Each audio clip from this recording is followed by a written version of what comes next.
ito na yung papasok sa amin. Welcome, Zone 7. I love Zone 7. Mula Quezon City, ay bibiyahe tayo pauwi sa amin sa Libon Albay, sa Bicol. 11 to 13 hours ang estimated na biyahe natin. Dahil dito pa lang sa kahabaan ng Quezon Province, ay papatak na 7 to 8 hours ang babiyahihin. At depende pa yan sa sitwasyon ng kalsada. Tulad nito, maraming lubak-lubak, may mga ginagawang kalsada, at masisikip na kalsada na hindi agad-agad makakausad kahit anong sasakyan pa. Grabe dito ah. Pero mababawasan naman ang iyong kapaguran pag nabot mo na itong boundary ng Quezon at Bicol. At bago natin marating itong arko ng Bicolandia, ay ito muna ang ating unang madadaanan. Itong sikat na kalsada dito sa Timonan, Quezon, paakyat at pababa ng bundok. Ito ang Zigzag Road o mas kilala sa tawag na Bitukang Manok.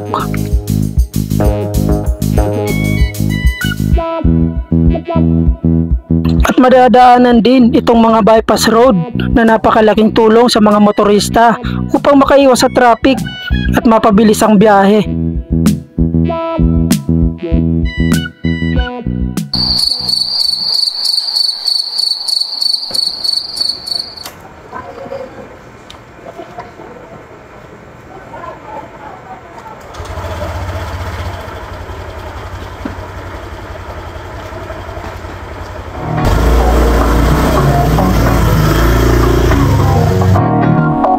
Alright, time check 12:50, mag-aalauna na ng madaling araw. Naway makabiyahe tayo ng maayos at ligtas pauwi ng Bicol.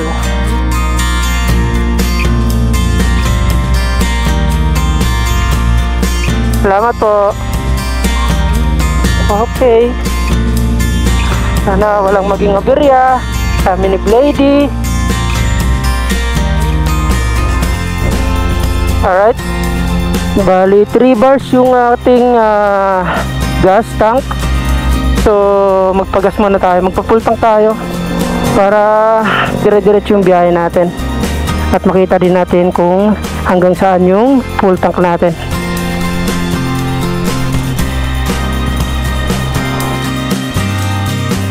Okay.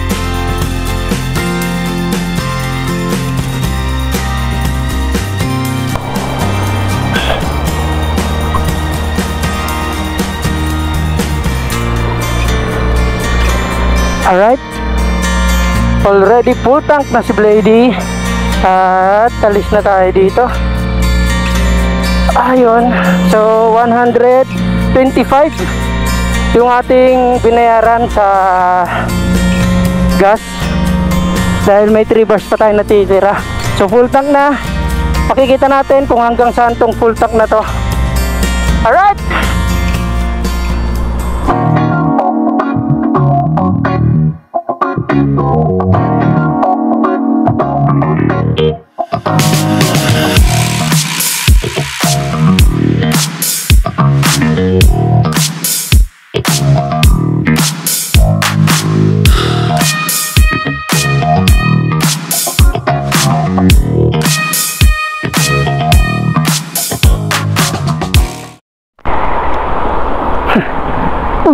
utang gab.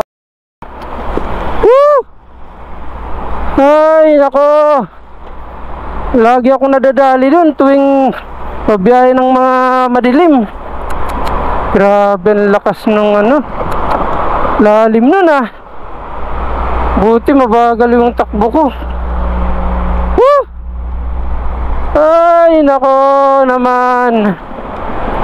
Okay ba? Sana okay si Blady. Blady, sorry, di ko napansin, dilim eh. Butik na yan. Sana hindi na bengkong yun natin. Mabagal lang naman yung takbo natin, kaya sabi ko na nga ba. Ay nako, nakapag-alala tuloy. Lubak na yun, panira tagal na yun. Hanggang ngayon di pa rin ginagawa. Butik na yan. Simula pa nung nag-race kami last pagpasok ng taon, last year. Yun pa rin yun, di pa rin pinapansin talaga yung dalawang ano na yun, butas. Ay, nako talaga. Alright, anyway. Time check, 1:24 AM. So, ganitong oras, napakaluwag sa EDSA. Mula doon kanina, pagpasok natin sa Kamuning, hanggang dito na sa may Magallanes. So, yung oras natin, tinakbo natin mula Kamuning hanggang Magallanes, ay pumatak lang ng 15 minutes. Napakabilis, no? Walang traffic eh.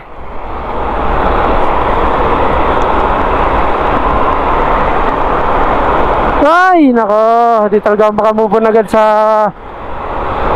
lubak na yan. Woo! Alright, Alabang na tayo. Time check, 1:55.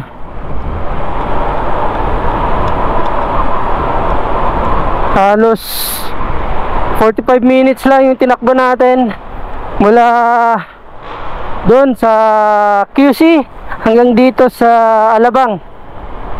Diba, ang bilis lang, walang traffic eh. Kaya tamang tama yung desisyon ko na bumiyahe ng alas 12 or bago mag-alauna, kasi wala pang traffic. Pahirap na eh pagka madaling araw, mga alas 3 o alas 4, labasan na rin ng mga malalaking truck saka mga pampasayerong sasakyan. Kaya magta-traffic yun pag ganun. Kaya hanggang dito sa Alabang, hanggang nakalabas tayo dito hanggang dito sa Muntinlupa, walang traffic, napakaluwag.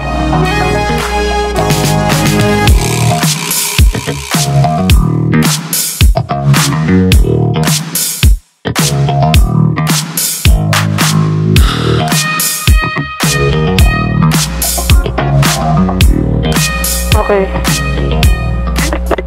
San Pedro, Laguna. Dito na tayo, San Pedro. Alas 2 na.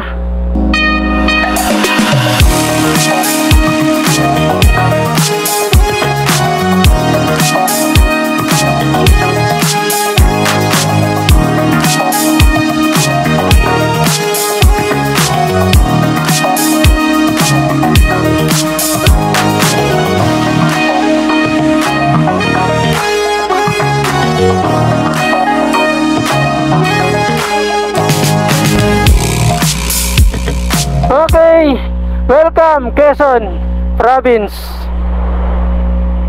Ayan, nasa Quezon na tayo. Time check, 3:24. Okay, so dalawat kalahati na tayo sa kalsada. Mamaya pag 3 oras na tayo ay pahinga muna naman tayo, dahil di ko mawari itong ABS ko. Nagbi-blink, ngayon lang yan nangyari. Ewan ko kung anong nangyari dyan. Ngayon pa Blady. Sana okay ka. Mga 30 minutes pa, pahinga muna tayo, kain muna tayo, kasi kanina pa ako talaga nagugutom. So papalapit-lapit lang tayo kaya kasi medyo maaga eh. Ang bala ko kasi, dahil first time ko lang makakapagpalipad ng drone dyan sa Bitukang Manok, sa tagal na bumabiyaya ako dyan. So ngayon lang ako gusto kong makapagpalipad ng drone dyan, makapag-capture galing sa taas. So ayan, kumonsumo na ng 3 bars si Blady. Pero 3 oras na rin tayo bumiyahe, walang tigil, dire-diretso. Ayan, dito na nga tayo sa Candelaria at magpagas tayo. Okay.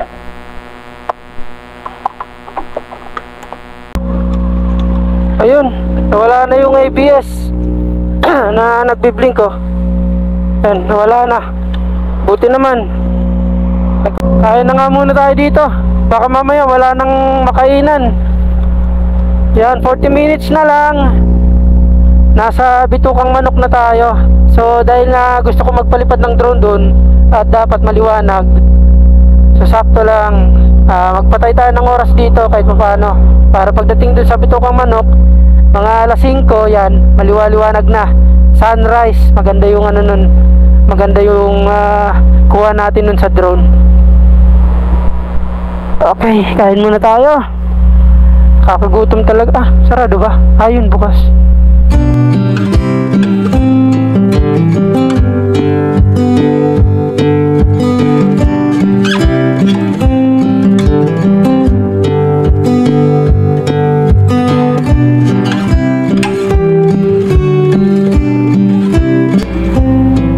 Okay. Nabusog rin tayo. Ayun. Oras natin 5 AM, alas 5 na. Yun o, kitang kita na yung ano, palabas na yung araw. So sakto, bitukang manok, may liwanag na. So maganda na tayo magpalipad ng drone dun. Alright. Alright, welcome Pagbilao. Pagbilao Quezon na tayo. Yan. So 27 minutes, almost 30 minutes, nasa bitukang manok na tayo. Sakto na, maliwaliwanag na. Alright, bitukang manok, I'm coming. Ay, Bicol, yun. Alright, dito na tayo sa bitukang manok. So mula doon sa QC hanggang dito sa bitukang manok, nabiyahe natin ng 3.5 oras. Bilis, no?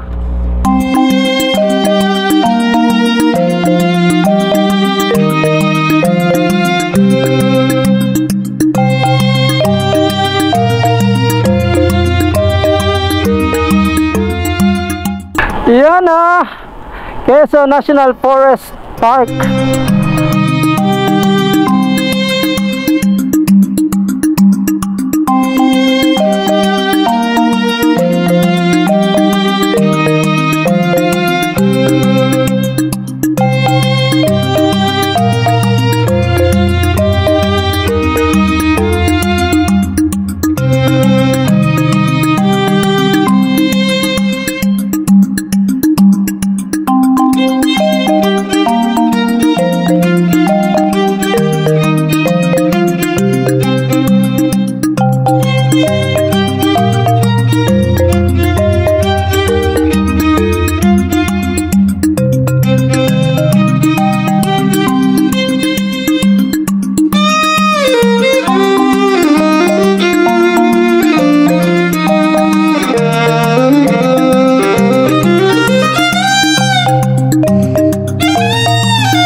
Ayun, alright.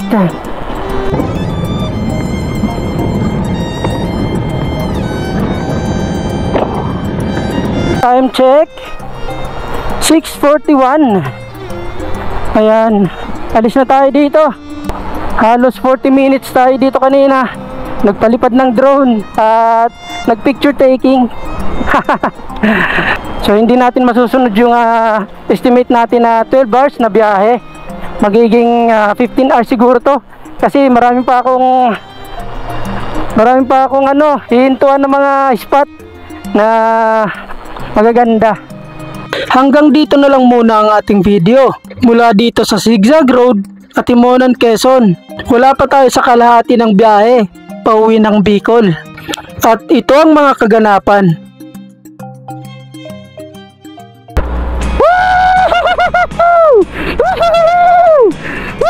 Vitamin C! Vitamin C! Nasiraan, boss? Hindi ako sinagot ni bossing Ayun Ayun, inaabot nga. Bad trip pala si bossing, kaya pala di makausap. Sungit, no? Welcome to Calawag. Okay, Calawag na tayo.